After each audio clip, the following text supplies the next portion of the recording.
Hey guys, I wanted to talk a little bit about FAAB, Free Agency Auction Bidding System. Tuna had a problem tonight. I had corrected the system to allow the transaction to go through. I'm not sure what the issue was. I'm investigating it. I want to keep tight reins on the roster. So when you're making transactions, be very careful that you're not actually acquiring more players than you intended by accident.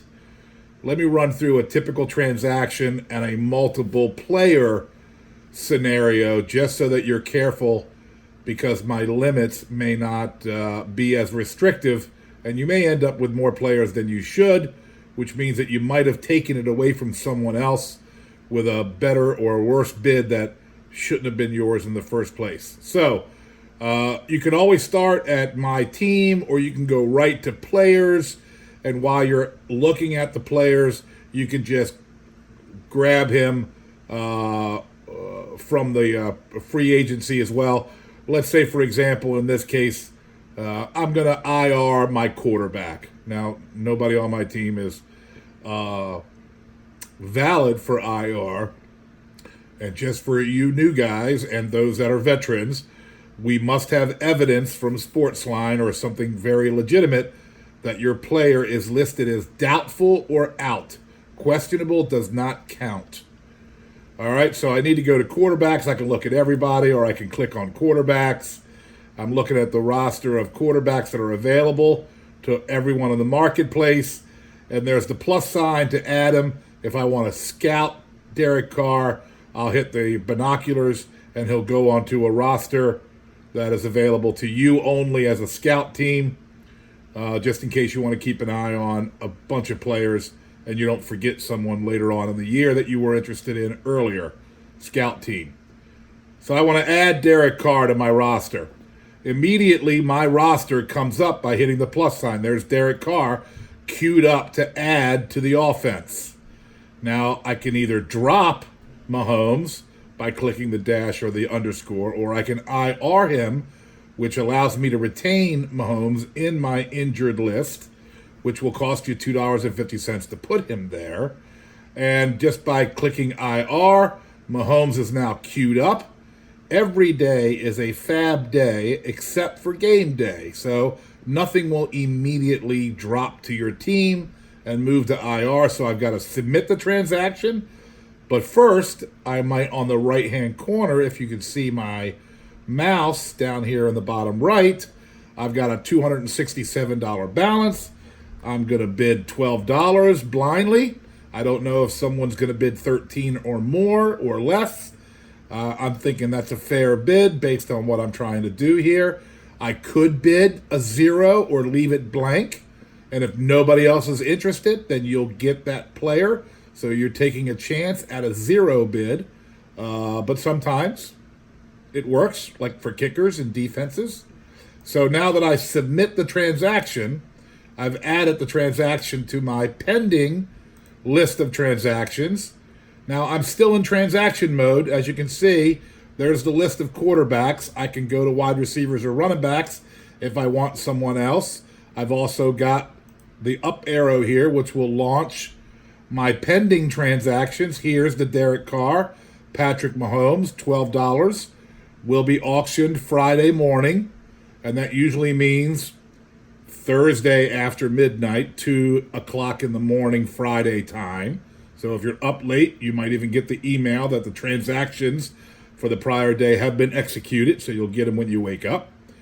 Now let's just say, you know what, I really want Derek Carr, but I think maybe somebody else might be interested too. He's got the hot hand, yada, yada. I need another quarterback. So what I'm going to do is I can do down arrow. I can stay in the quarterback area. Now I want to take Josh Allen. Now you notice Nick Foles, I think, was recently dropped. I'm not sure. Now, Nick Foles is available, and it tells you right there. Now, if it was just dropped the day before, we unfortunately have to wait a full day to clear waivers. So I can have anybody here. It tells me available. I can go in and say I want Josh Allen. Now, just in case, I'm going to also IR Mahomes. Because I can only IR Mahomes. I just need a backup option.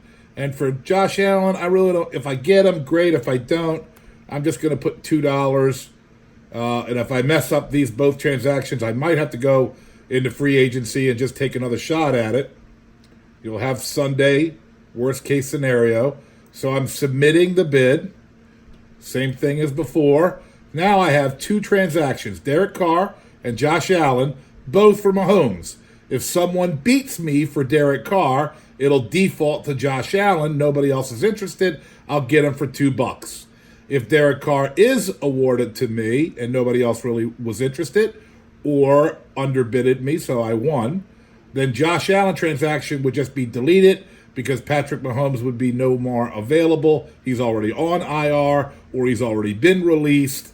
And you could do this for multiple times. If you need to make multiple transactions, there are weeks where I've had 5 or 6 or 7 transactions for multiple positions.